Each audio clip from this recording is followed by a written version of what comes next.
What is XRechnung? The short answer is, XRechnung is a German standard for structured electronic invoices. It matters when invoice data needs to be machine-readable, validated, and exchanged reliably between systems.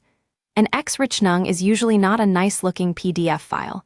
It is an XML invoice. For humans, it looks technical. For software, that is exactly the point. The purpose is a shared understanding.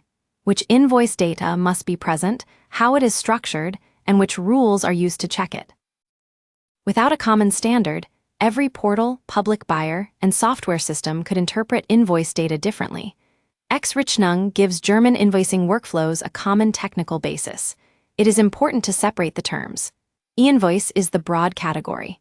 XRechnung is one concrete German format or profile inside that category.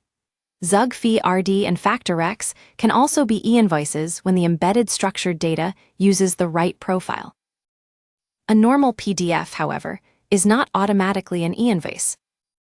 You can think of XRechnung in several layers. At the bottom is the XML syntax. You will often see UBL or CII.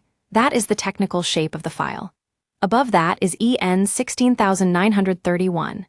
This is the European semantic invoice model, the business meaning of data such as amounts, tax, parties, line items, and totals.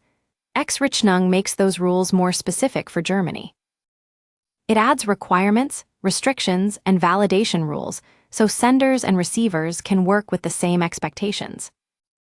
In practice, businesses often meet XRechnung when sending invoices to public sector customers in Germany. But it is also becoming more relevant in everyday business workflows because more processes expect structured invoice data. That is why simply opening an XML file is not enough. A technical validation asks more precise questions. Is the file readable? Does the schema fit? Are required fields present? Do totals and tax logic match? Does the XRechnung profile fit? When an XRechnung is rejected, the problem is often not in the visible invoice view.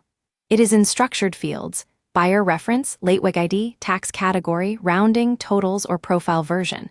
This is the most common misunderstanding. If software exports XML, the invoice is not automatically valid. The second trap is confusing XRechnung with a PDF invoice. XRechnung is primarily for machines. A readable view may help, but it is not the standard itself. And third, XRechnung, XRD, and FactorX should not be mixed together. What matters is the format, the profile, and the actual structured data inside the file. So remember three things. First, XRechnung is a structured XML invoice for the German context. Second, it builds on EN 16931 and is checked with concrete validation rules. Third, before sending or booking the file, it should be technically validated. You can validate an XRechnung on the e-invoice check website and read the result more clearly.